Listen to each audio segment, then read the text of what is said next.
When you look at some of the best known brands in the world, you don't need reminding about what they are or what they do. For example, what about this one? Or this one? Then there's this one, and their main rivals, this one. And even though, with one exception, none of these brands actually have the name of the company or the product in them, you can tell by looking exactly what the company is and exactly what they make. For example, you can tell just by looking at this collection which company makes running shoes and which company makes computer software. And in fact, if a brand is really successful, you only have to see its name or logo, even out of context, to be reminded about what the company does or what the product is. I mean, for example, take a look at this photograph here. Now, if you're familiar with the brand, you'll know that even though it's on the side of a racing car, it's got nothing to do with motoring, it's got nothing to do with motor racing at all. But you know exactly what it is. And if you live in a market where they don't sell this, I'll tell you it's an energy drink. But if you do live somewhere where they do sell this product, you'll know immediately exactly what it is just by looking at the brand. And it's the same online as it is offline. So you need to be consistent. So if let's say you're Sam Owen 101 on Facebook and new video for you on Twitter and new video to go on YouTube and Sam Owen's video productions on LinkedIn and new videos for you on Pinterest, well, nobody is going to know that you're the same person or the same business. Likewise, if your website has one color scheme and your Facebook page has another and your Twitter feed has another and you use a different logo on your letterhead than you do online, well, quite frankly, people are not going to take you seriously. So how can you be consistent? Well, really, this is something that you must do from the very beginning. So when you're just starting out, you need to decide on a business name. Now, of course, I suppose the obvious way is to just simply use your name, but that can be problematical if you ever decide to sell the business on to somebody else. You're also selling the rights to your name. So generally, if you plan on perhaps selling your business on later on, then using your name isn't a very good idea. What is a very good idea, though, is something that is descriptive of what you do. So if you make a particular product or you sell a particular service, then including that in your business name is a good idea. And likewise, you can also include keywords as part of your business name that will make it easy for search engines to find you, and it will sort of stick in people's minds that you are or your company is or does this particular thing, and it's a keyword that sort of lodges in their brain. Regardless, you should have something that's easy to remember, something that's not too convoluted, something that easily trips off the tongue, something that people can sort of lodge somewhere in their brain, and when they need your product, they need your service, they can simply think, yes, we can have so-and-so. Or, for example, you could have something cryptic. Probably the best example of this that I know is Nike, and Nike was the ancient Greek goddess of victory. So, of course, a bit cryptic there. They were sort of thinking, well, Nike, victory, wear our shoes, cross the finish line first, that sort of thing.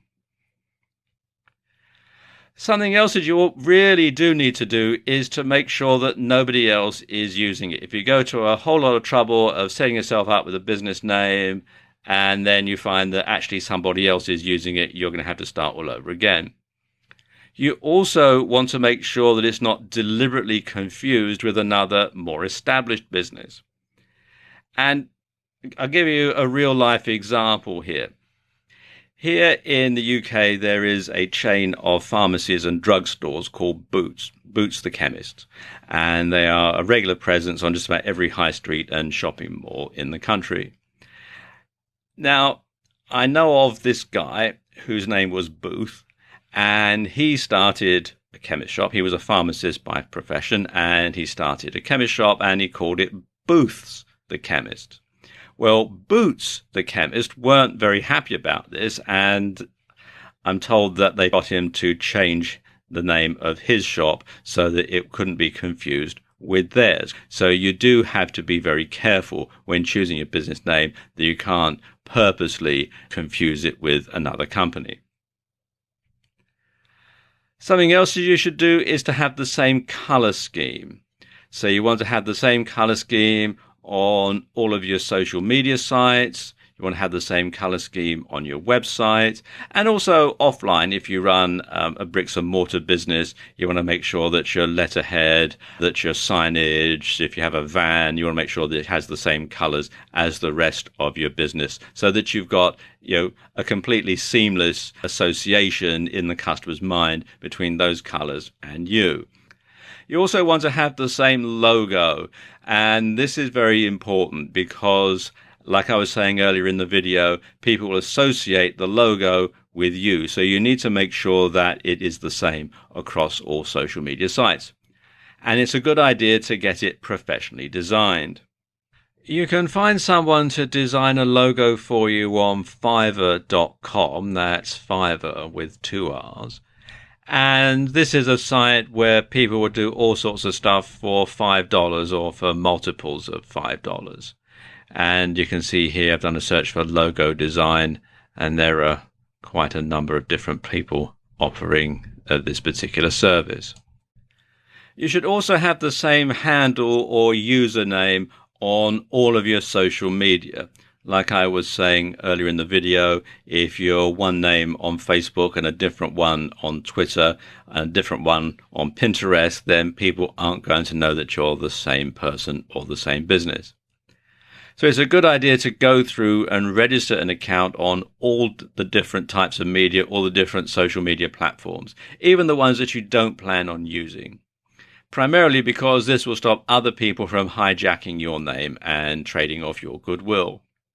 Likewise, you should register all the extensions of your domain name. So you want to have your domain name .com, .net, .co, .tv, .co.uk, .com.au, etc., etc. So finally, you want to get things set up so that whenever somebody sees your logo, hears your business name, or sees your handle, they'll automatically think of you. And then you know that they've become true fans. In this video, I want to talk about ways that you can grow your Twitter fan base. Now, Twitter is a fantastic tool for marketing and getting more fans and followers. But most people don't use it correctly. And you must make it easy for your fans to find and follow you. And this means having the same branding as on other sites. Now, for example, let's say you run a site in the fitness niche called Ultimate Fitness Supplies, and you supply home gym equipment, say. Well, you would want to call your business obviously Ultimate Fitness Supplies. You would have your website ultimatefitnesssupplies.com. On Facebook, you'd be facebook.com/Ultimate Fitness Supplies. On Twitter, you'd be at Ultimate Fitness Supplies, and so on. And you keep that up all the way across. Something else that you should do on Twitter, and it's very simple, but surprisingly people don't, is to simply ask people to follow you. And if you place a Twitter button on your website and ask people to follow you, well, that's usually enough. But if you find people still aren't signing up, it could be because of one or two things. First of all, either no one knows that it's there, so you'll need to make your sign up button a bit more prominent, or you're not providing enough incentive for people to want to sign up, and this can be a big problem. So instead of just leaving it to chance, why not say in the occasional blog post something like, to stay up to date with all our latest content and special offers, please follow us on Twitter. Or for exclusive special offers, follow us on Twitter. And then occasionally perhaps you might tweet a coupon code number to your Twitter fans that they can use to get a discount when they come to check out, if you have a shopping cart site, that sort of thing. So it gives people a really good incentive to follow you on Twitter because there's something in it for them, as well as being able to receive all your latest tweets. Now, something like this might just be enough to draw attention to your Twitter feed and get people interested. And this works even better in video, so if you occasionally vlog, be sure to ask people to sign up at the end of each video. And you can perhaps have a graphic that says, follow us on Twitter, and then your Twitter tag, etc.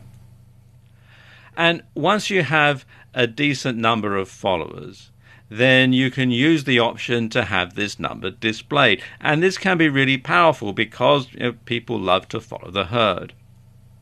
And you can create a follow button quite easily on this site, which is publish.twitter.com, and just simply enter your Twitter URL in here and follow the on-screen instructions. But of course, the best way to get people to follow you on Twitter is to simply deliver quality content that people want to read. But unfortunately, so many people get this one totally wrong. So let's look at these particular tweets. And let's say, again, that you're in the fitness niche. Something like this, do you want to get in shape faster? Try our hashtag chin up, hashtag bar, hashtag fitness, hashtag hypertrophy. Running in a marathon? Make sure your hashtag training, hashtag shoes are up to the task. We're offering a 10% discount to new clients for this month only. Sign up now at, and you've got the bit.ly URL there, hashtag deals. Our dumbbells come in a range of weights and sizes, hashtag dumbbells, hashtag weightlifting. You get the point. So what's wrong with this exactly? Well, it will be quicker to ask what's right with it. I mean, think about it. Would you follow that kind of a Twitter account? What would be the point? If you were an existing customer or fan, seeing adverts for something you were already using wouldn't offer much value. And if you weren't an existing customer, you'd probably be frustrated and annoyed by all the constant nagging. So the question you need to ask yourself is, what would your customers want to read?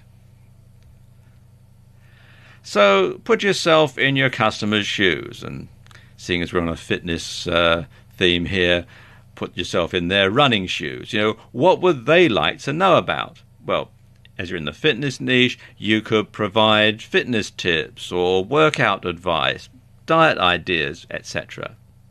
If you run a blog on martial arts, then discuss moves and your favorite martial arts film. Think of each tweet as a mini product and try to ensure that the reader benefits from it in some way. Now, whether that's by being entertained or by learning something, it doesn't really make a lot of difference. Also, for business niches, industry news can also prove very popular. Another approach to take is a little less on the nose. Instead of directly discussing your niche, your industry, or your service, you can talk about the lifestyle of people involved with your topic instead. Try and sell the idea that you're all part of a community and tweet about subjects that might inspire or subjects that your audience can relate to. And you don't have to come up with original material every time either. You can retweet tweets from other leading players in your niche. And this helps to build a sense of community, and it tells followers that it's okay to retweet your tweets too. And of course, then you'll spread your word much further and wider than you would do if it was just to your own followers. So there you go, just a few ways that you can grow your Twitter fan base. In this video, I want to give you some tips on building a massive YouTube following. Now, why is it that some YouTube videos get so many views they practically break the counter, yet others get seen so infrequently the page looks like Tombstone before the Outlaws ride in? And how come some YouTube channels have many thousands of subscribers and their video stats hit four figures within a few hours, whereas others might get 1 or 2 subscribers a year and their videos never get viewed 100 times before they get taken down? Well, there are a number of different answers to that question. And while you might not have as many views and subscribers as Gangnam Style, you can certainly build a solid following and get a decent number of views for your videos.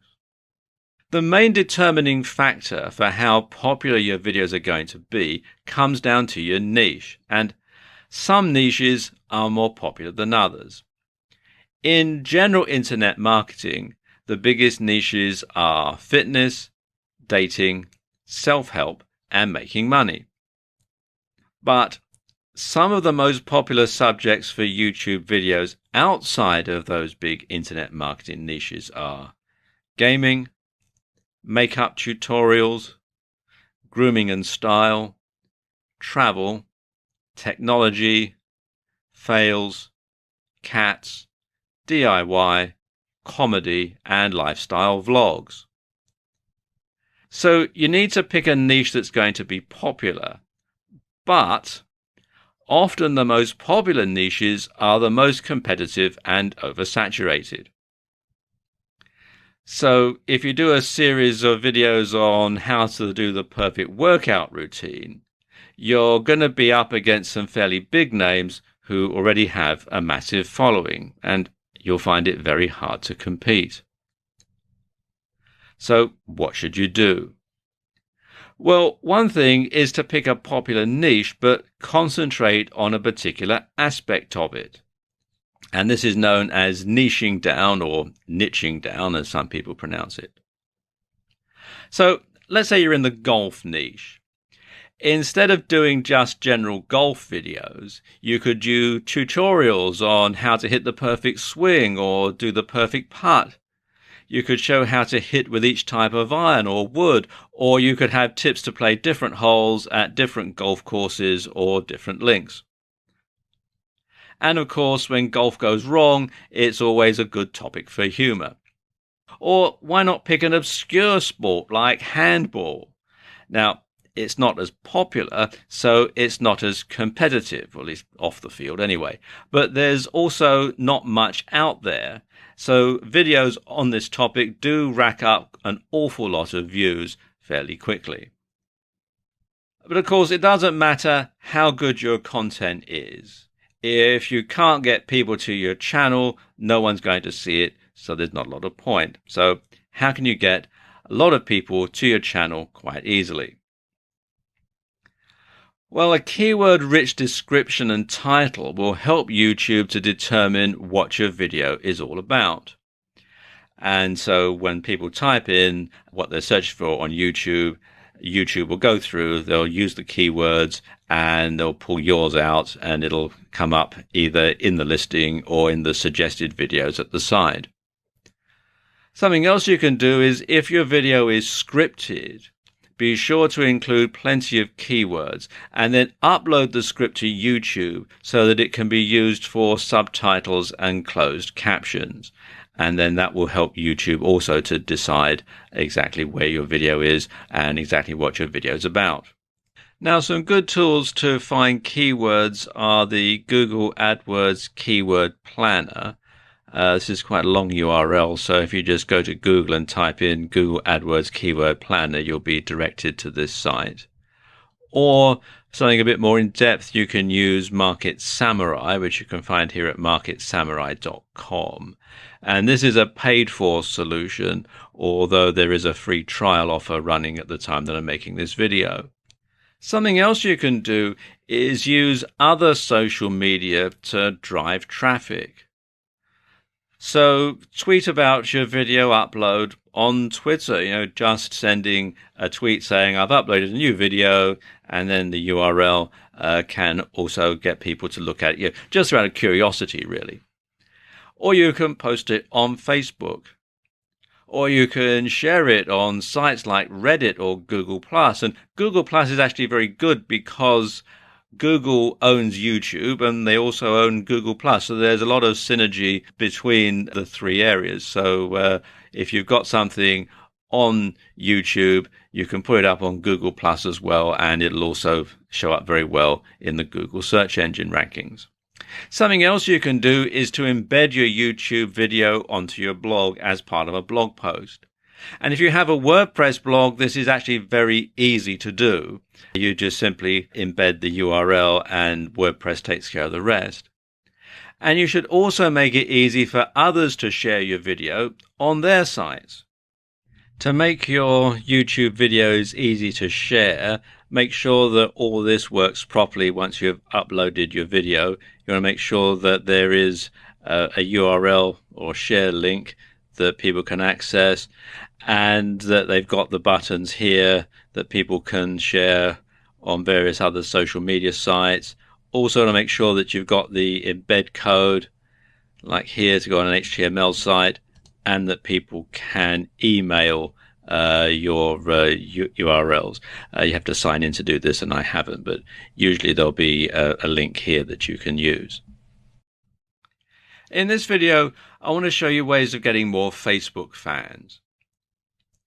Now, basically, there are two ways of getting more Facebook fans. You can either grow your following organically, or you can buy advertising that promotes your Facebook page. Now, let's talk about how you can grow your following organically, because that's probably the best way of doing so. It's certainly the cheapest.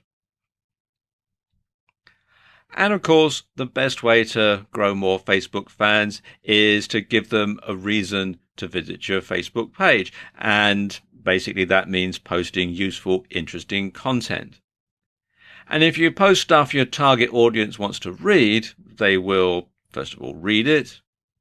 They'll like it. They'll follow you so they can read more of it. And they'll tell others who might be interested too. So you'll grow your fan base that way. When you're posting content, it's always a good idea to post a picture or a GIF alongside your post. And it makes it more eye-catching and interesting. And if possible, you should post an original picture if you have one, preferably one that ties into the content of the page and perhaps shows you in it as well, because then it basically cements it and ties it all together. You should also have share buttons on your website or on your blog. And this can encourage people to like, share, and follow you on Facebook. You should also interact with the comments and respond. Don't just simply post up your Facebook page and then go away and don't come back until you're starting something else.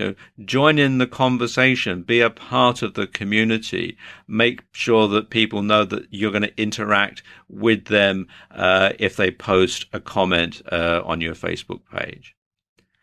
And you can also use other social media to promote your page, things like YouTube, Twitter, Pinterest, Reddit, etc. You can all link them together so that they go back to your Facebook page. In fact, if you're posting a video on YouTube, this is actually very easy because you can simply put something at the end that says follow us on Facebook and gives the URL. So it is actually quite easy to do it that way. The other way that you can get more Facebook fans is by purchasing advertising so that it leads people to your page who perhaps wouldn't stumble upon it organically. Now, Facebook ads, which is what the system is on Facebook, work in a similar way to Google AdWords. In other words, they're PPC or pay-per-click.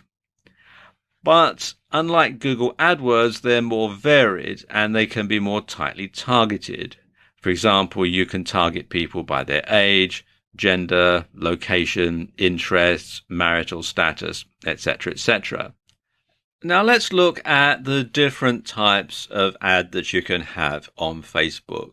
There used to be all sorts of different types, but now they've whittled it down to just a few. And I suppose the most popular one is the promoted post. And the supported placements for that are in the right column, mobile feed, and news feed. And this is a great way of getting a larger audience engaged with an important piece of content or promotion. And for a set budget, you can boost a post which will increase its visibility in the feed of people who like your page as well as their friends. So again, it's going to get them right in front of the post that you want them to read. Then there's the boosted post, which is slightly different. And its supported placements are right column, mobile feed, and news feed as well.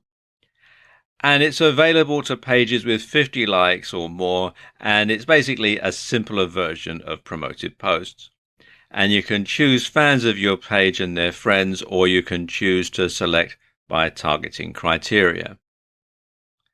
Then there's a domain ad, and the supported placement for this is the right column. And domain ads are essentially adverts that appear in the sidebar and point directly to a website that you're hosting, so you can go straight to your website. And these are perhaps the simplest form of ads and are composed of a simple heading and a block of text. And it's a bit like Google AdSense, if you're familiar with that type of advertising, AdWords, AdSense. Then there's the multi-product. And this is placed in the newsfeed and the mobile newsfeed. And multi-product ads, as you would expect, display multiple items on a slideshow type display that lets users browse and shop right from Facebook. And this is incredibly powerful for e-commerce stores, and it means you're really only posting one ad to promote a whole range of products.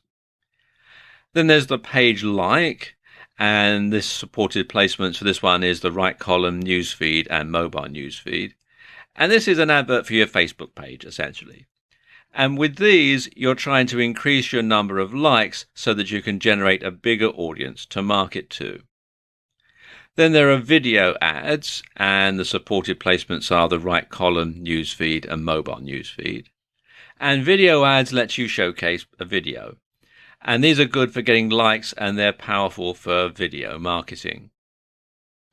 Then there are app ads, and the supported placements are the right column and the news feed. And if you have built a branded app for Facebook, then this is how you can promote it and encourage downloads. Then there's an event ad. Now, these are in the right column, newsfeed, and mobile newsfeed. And they, as the name would imply, allow you to advertise events. And this can be useful for increasing interest for a company launch event, for instance, or a conference, or if you've got a bricks and mortar store and you're running a special event or a promotion, then you can use this to tell people about it. And finally, there's an offer. And the supported placements are the right column, newsfeed, and mobile newsfeed. And an offer advert is useful for companies who want to market a special offer. And anyone who clicks on your ad will be emailed a code that they can use in order to redeem your special offer. And this is great for encouraging sales. And all of these different ways will help you to build your fan base, because even if it's something like an offer ad, people are going to know about your Facebook page, and you can encourage them to like you and follow you and so on. So this is just a few ways that you can build your Facebook following, build your Facebook fan base. Instagram and Pinterest are often overlooked by marketers, which is a big mistake, because you can actually generate a lot of traffic and sales from these particular two types of social media. Now, for the uninitiated, I better explain that Instagram and Pinterest are picture-based media. And they cater mostly for a female audience and are generally reached via smartphones. So let's look at each of these in a bit more detail. First of all, Instagram. Now, Instagram is an app that's growing in popularity. It has over 300 million users, and it's adding more every day. Now, at its most basic, Instagram is an image sharing app, and a fairly low quality one at that. But that's not to say it can't form a key part of your social media strategy. In fact, some really big companies are using Instagram to get their message across. Companies like Sharpie, Starbucks, and Target, to name but a few. And sports teams like the LA Clippers basketball team are heavy Instagram users too. And there are two good uses that you can put Instagram to. One is influencer marketing, and the other is local marketing. Influencer marketing means you find someone who already has a large following on Instagram and has established themselves as an authority. And these people will have the ability to sway the opinions of a large group of followers, which of course is where you eventually want to be. So instead of spending months or years trying to reach this point, why not piggyback on the success of someone who's already got there? Or to put it another way, why not see if you can't get someone to post on your behalf to their audience? Of course, there needs to be something in it for them, and this could mean that you pay them, you promote them on another social media in exchange for them promoting you, something like an ad swap, but on social media rather than email. Or you could just try targeting influential members of the public and hope that they'll like your brand enough to do it for free, although that doesn't happen very often, if I'm honest. Likewise, when you've built up a large Instagram following, you can offer to post for other people in your niche in return for them posting for you in another media, so you can spread your net a bit wider. Instagram is also great for local audiences. And this is because the pictures have an optional location tag, which you can use to help users geolocate your bricks and mortar store. And this can be very useful for drumming up business. So say, for example, you have a hairdresser's or a salon. You could ask your clients if you could take a photo of them with their new hairdo and post that on Instagram, and ask them to do the same if they have an Instagram account. So you're going to spread the word out to all their friends and followers. Now, Instagram is a perfect match for Twitter, as the two sites use the same type of hashtag, and it's easy to link an Instagram photo into a tweet. Then let's talk about Pinterest, because Pinterest is slightly different. It's still based around pictures, but they use it in slightly different ways.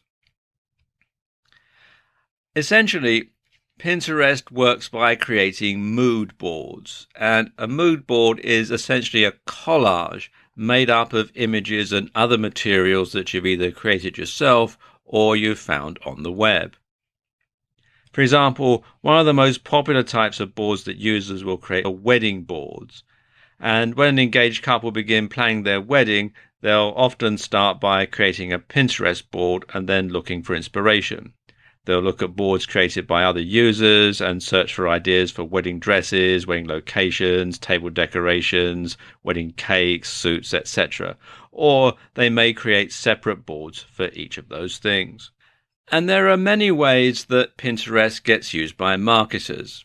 For example, you could showcase a new web design or app UI. You could have ideas for interior design. You can put together inspirational images to get people to keep fit if you're in the fitness niche. You could have things like moves or goal physiques, etc. You can keep customers updated with your brand in a more visual way. You could perhaps, if you have a clothing site, you could have fashion and outfit ideas. If you're a tattoo artist, you could showcase tattoo ideas and much more. Now, beyond the basic features, there are also some more advanced options and tools on Pinterest that are going to be especially useful for marketers. And one of them is rich pins. Now, rich pins, as it says here on the page, are pins that include extra information right on the pin itself. And there are 6 types of rich pins. There's app, movie, recipe, article, product, and place. And if you come here to this page, business.pinterest.com/en/rich-pins, you can see it explains all about them, and you can click the links to get more information in detail on all of them. Finally, Pinterest also provides a large amount of analytics data. Now, to get this, you'll need to convert your personal account to a business account, and at the same time, you'll need to verify your account. From there, you'll be able to see what pins are getting pinned from your website or your blog. This in turn lets you see which content is really performing well and engaging your audience. And there are other advantages of making this switch too. Can you promote your blog or business with a personal account? Well, of course you can, to an extent, but there are some considerable advantages of making the switch. To start with, Pinterest actually requires you to make your Pinterest account a business one if you intend on using it for profit. A brand new feature of Pinterest is Pinterest Ads. And as the name would suggest, it enables you to actually buy advertising on the Pinterest platform. And this is brand new, so not very many marketers are using it at the moment. And you can find out more at ads.pinterest.com. So there you go, just some ways that you can use Instagram and Pinterest in your marketing mix. LinkedIn is a much smaller social network than the likes of, say, Facebook. But that's its strength. You see, LinkedIn is exclusively for businesses and business people. Here are a few stats. 1 out of every 3 professionals is on LinkedIn. LinkedIn is the world's largest professional network and gives you access to the largest group of influential and successful individuals anywhere. As of 2015, the last year of which statistics are available, LinkedIn had 364 million members. And LinkedIn continues to grow rapidly. At the same time the previous year, the site had 296 million members. LinkedIn has members in over 200 different countries, and it's one of the oldest social networks, having been formed in December 2002. So even if you're not in a business niche per se, it still makes sense to be on LinkedIn. And you can target business people for leisure niches and big ticket items, and you can network with other marketers.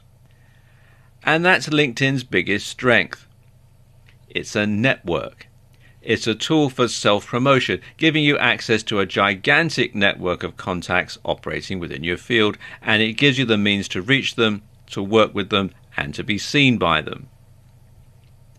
Now, when it comes to marketing, you can use LinkedIn to increase awareness, to build brand loyalty, to create a more professional impression for your brand and for your services or your products, to promote a website and gain SEO or social media marketing benefits, to find potential clients and customers, and to build leads and keep in contact with them.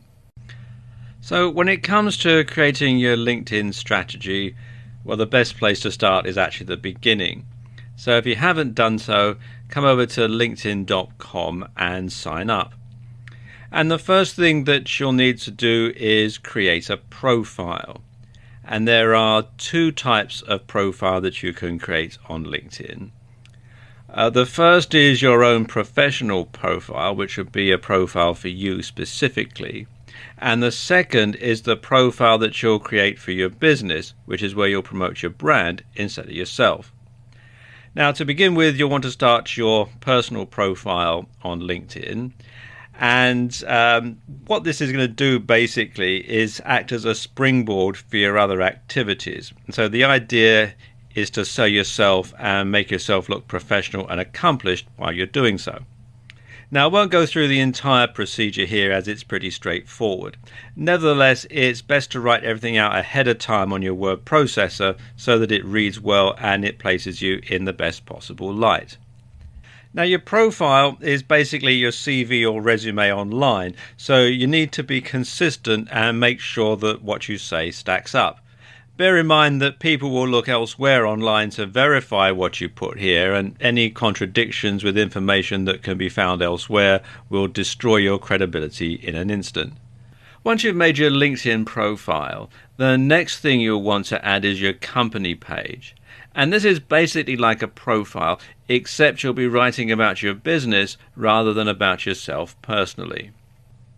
And this means you should write in a manner that sounds a little more detached and professional, and you should focus on the value proposition. How do people stand to gain from using your products or services, as well as things like the mission statement and goals. Now, they do rather hide how you set up a company page.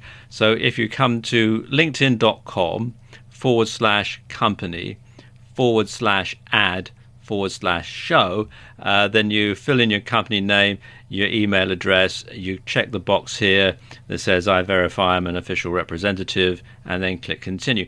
Now, your email address at the company must be at the company domain. So if you try and enter a Gmail address in here, for example, you'll get rejected. Now, there are two main ways you can reach an audience on LinkedIn for free: influencer marketing and content marketing. You can also buy paid advertising, but I'm not going to cover that in this video.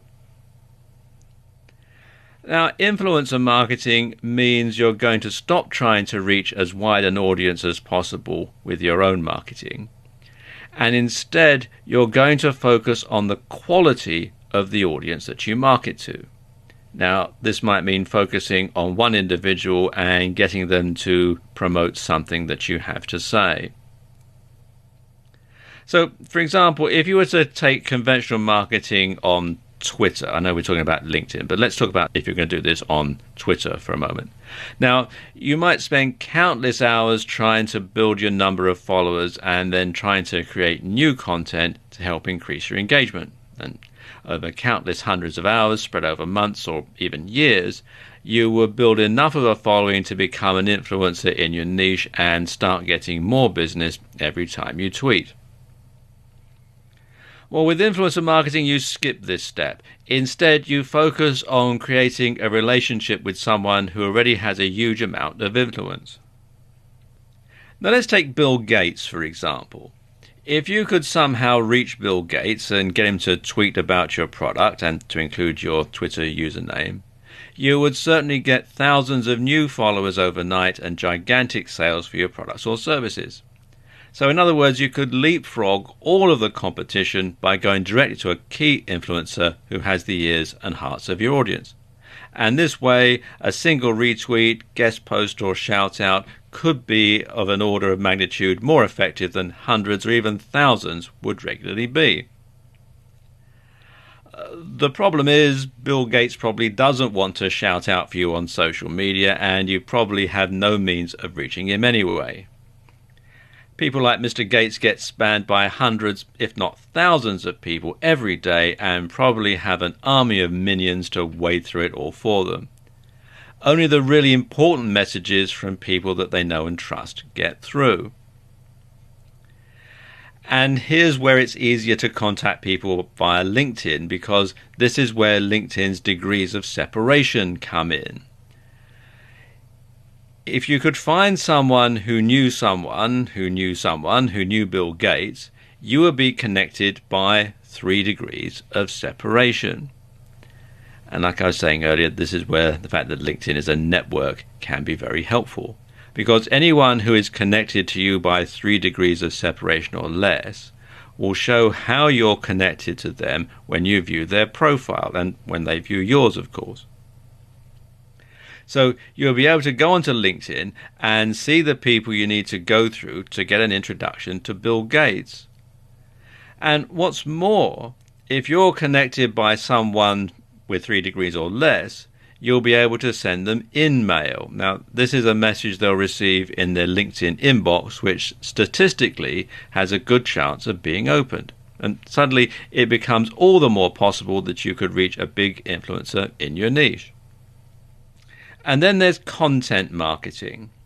Now, like influencer marketing, it's an incredibly powerful marketing tool.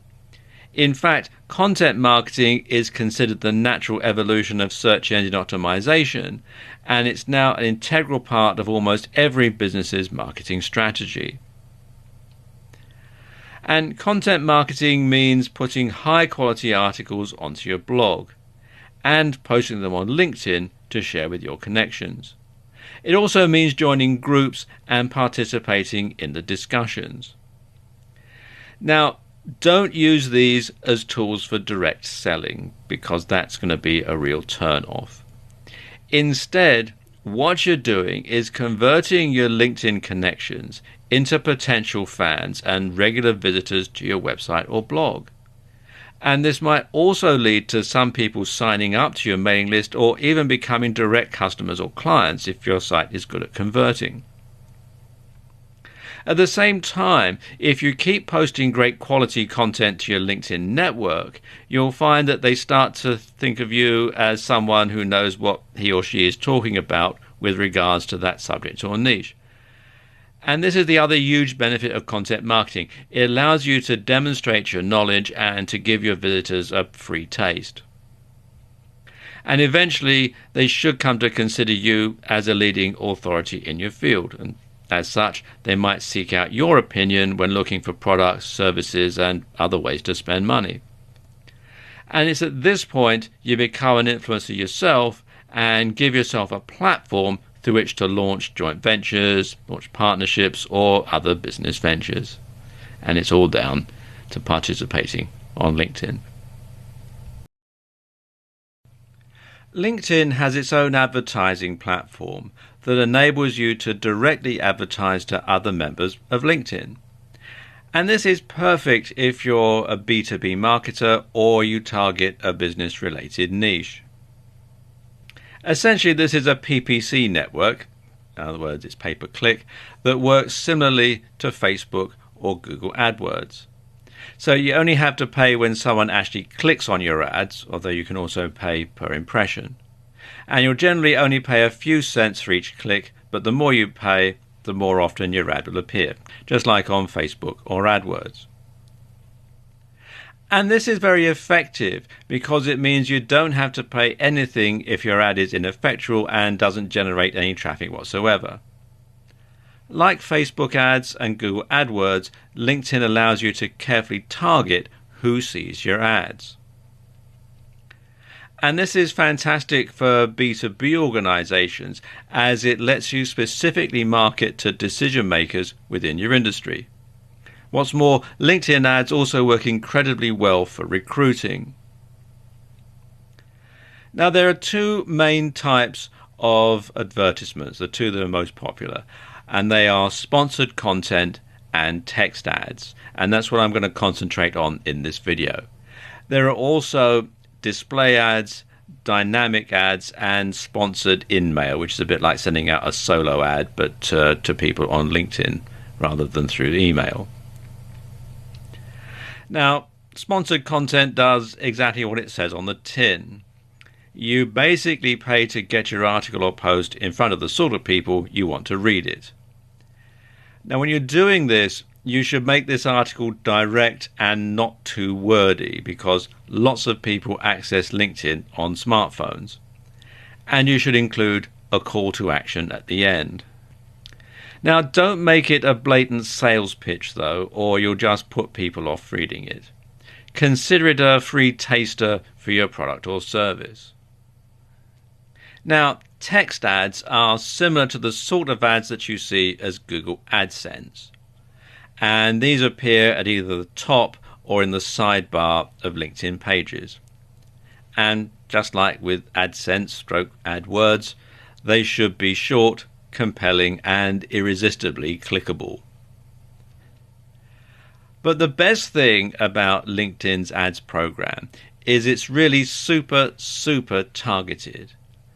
And the platform lets you drill down and target audiences based on location, gender, age, LinkedIn groups they're members of, skills they've listed, schools they attended, or colleges and universities they graduated from, and much more.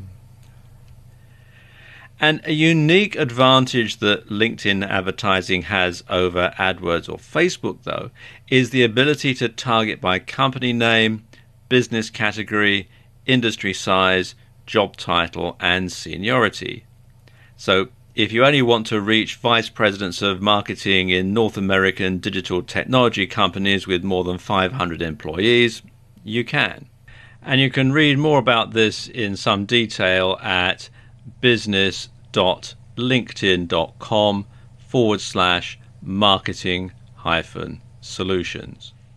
Now, the exposure you'll get from LinkedIn ads is not as great as you get from Facebook or AdWords. But for the right business model, it's definitely worth considering. In some ways, the slightly less popular nature of this platform can work in your favor, as there'll be less competition. One of the most phenomenal growth areas in recent years has been in the area of sharing photos and short clips as a tool for social communication. It's a great way to build an audience for your website or blog, and a fantastic way to show off your product or service to people. As more and more people get smartphones, and most of the platforms we're going to cover in this video are smartphone based, this can only get bigger. The main platforms that we're going to cover in this video are Snap, which was formerly known as Snapchat, Vine, and Periscope. Now let's take a look at Snap. This used to be called Snapchat, but it recently changed its name and it's going into hardware as well as software. Now, Snap works with a very specific media for communicating with users. And there are a couple of differences that make this platform unique and one of the most interesting social media platforms in use today. Like using photos and videos to communicate with other people. While Twitter and Facebook and most social media platforms mainly communicate with text, the only text you'll find here is the captions on pictures and videos. Another difference is that when you post your pictures and videos, they'll generally last for only 1 to 10 seconds, although you can post stories that can last up to 24 hours. Then they vanish like a ghost, hence the logo. And it's better to use stories more than snaps to advertise your products or services, because obviously they stay around for longer. So think of a story like a viral video. If you make it overly promotional, well, quite frankly, it's just not going to work. So you want something clever, something that no one has ever seen, and something that evokes emotion. And this will make people want to share the story with their friends, and it'll give you the exposure that you're looking for. Creating good stories will also make people want to follow you. So every time you create a story, keep in mind that you're both trying to get people to follow you and you're trying to get your product or service out there. If you want to get a good idea as to how stories work and which ones are most popular, check out some of the Snapchat stories, and they still use the old name at the moment, on BuzzFeed.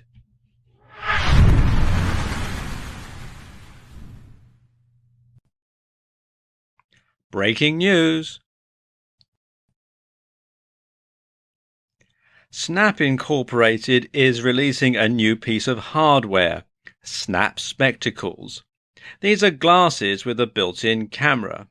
Simply tapping on the side of the glasses will record 10 seconds of video footage from a first-person perspective. So now you can record video just like you're looking at it. It's almost like having a GoPro strapped to your head. Can you imagine the possibilities this is going to unfold? Now, the company will be releasing the product to the market soon, so best to set up a Google alert to keep informed of the latest developments.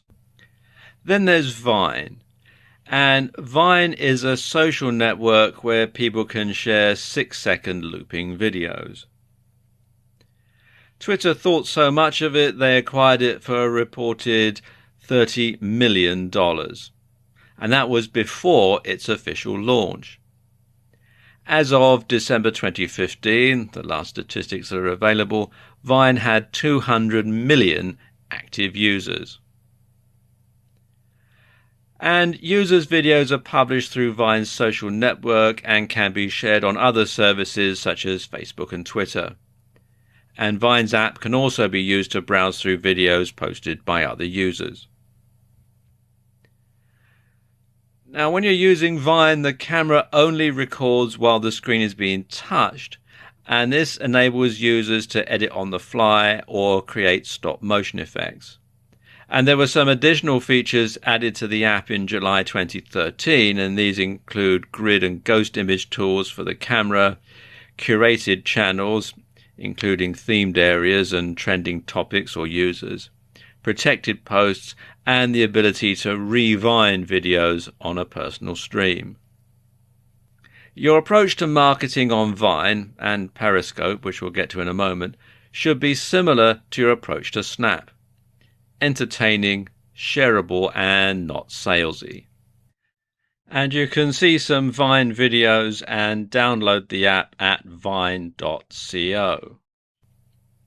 Finally, there's Periscope. Now, Periscope is similar to Vine insofar as it streams short videos. The key difference is that Periscope streams videos live. And when you use Periscope, you'll find that you're presented with a map of the world upon signing in. And on this map are various points where you can see people who are currently streaming video. So simply click on the dot on the map and the name of the broadcaster, and then you can tune in and start watching what they're filming. It's a bit like having your own TV station in that respect.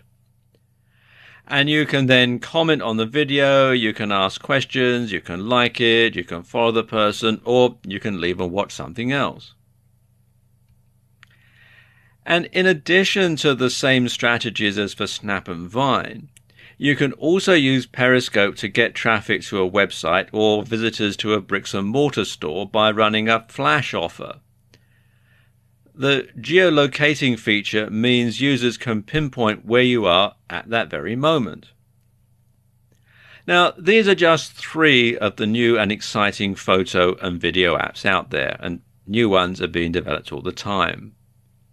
By honing your strategy on these platforms, you'll be in pole position to start marketing on the newer apps, and as soon as they launch, which will put you one step in front of the competition.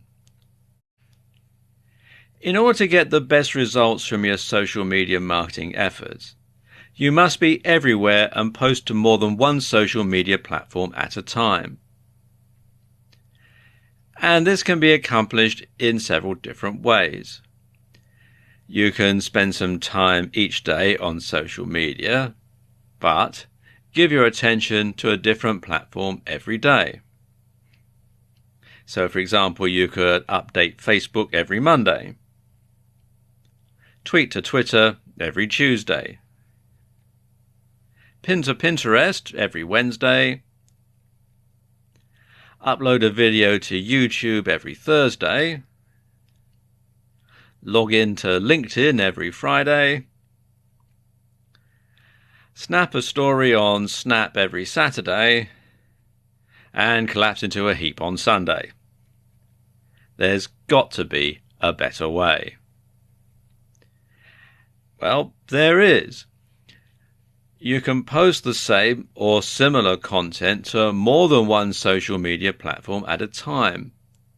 And this can help spread the word about you, your products or services. And you can save yourself a ton of time in the process. For example, you could download videos from Vine or Periscope, edit them together, and then upload the result to YouTube. Not only will you be able to get more subscribers and views to your YouTube channel, but you'll also be able to reach an audience that doesn't own a smartphone and therefore wouldn't have seen them on those other platforms. Downloading these videos is easier than you think. Just go to Vine Video Download, which is www.vinevideodownload.com, or Scope Down, which is www.downloadperiscopevideos.com, and follow the on-screen instructions. It's all really quite straightforward. When you post an article on your blog, rewrite it slightly and upload it to your Facebook page and to LinkedIn. You'll need to rewrite it so you don't get hit with a duplicate content slap on Google, but by writing it ahead of time in your word processor, this can be accomplished quite easily. Twitter and Instagram have similar hashtags, so when you post a new picture to Instagram, tweet about it on Twitter. You can also pin the picture onto your Pinterest board. 3 social media sites covered in just a few minutes. You can also post your latest tweets on Facebook, or use them as a comment in a LinkedIn group, although of course you must make sure that it is relevant. By doing it this way, you can save time and effort and spread the word about you, your products or services much wider and much quicker. Your blog should be the hub of your social media strategy. I'll explain why in this video. There are a number of reasons why you should do this. First and foremost, everyone should be able to access your blog regardless of what operating system they're using and regardless of whether they're using a PC, a tablet, an iPhone or an Android device. Everybody should be able to get to your blog page regardless. So once you've got people to your blog, you can then point them in the direction of your various social media platforms. And if you have a WordPress blog, this is particularly easy as there are a number of plugins you can get to integrate social media. First and foremost, though, you should host your own blog on your own domain and on your own web server account. And this gives you more control than hosting on WordPress.com. So let's talk about integrating Twitter and your blog. Now, there are 2 ways that you can sync your Twitter account and your blog. You can incorporate a feed of your latest Twitter tweets into your blog sidebar, or you can automatically let Twitter followers know that you've updated your blog with a new post. For the former, you can use the Twitter Feeds plugin. Now, each time you post a tweet, it will automatically be displayed on your blog, which has the added bonus that your blog content will change slightly and Google will treat it as new content and update its rankings in the SERPs accordingly. For the latter, you can use the WP to Twitter plugin, which will send a tweet to your followers to let them know that you've just made a new blog post. And both of these plugins can be installed from within the WordPress dashboard, and they're both free. And the same goes for Facebook. With the Facebook Auto Publish plugin, you can publish posts automatically from your blog to Facebook. You can publish your post to Facebook as a simple text message, a text message with an image, or as an attached link to your blog. And the plugin supports filtering posts based on custom post types as well as categories. And again, this can be installed from within the WordPress dashboard. Embedding a YouTube video into your blog is easy. To embed a YouTube video into your WordPress blog is very easy. All you do is copy and paste the URL into your blog post and WordPress will work out the embed code for you. So you don't need to do any coding or anything like that. Just copy and paste the URL and the WordPress software will take care of the rest. And don't forget, you can simply insert pictures that you've uploaded to Instagram or Pinterest into WordPress very easily. So why not do that as a separate post and then share it on other social media?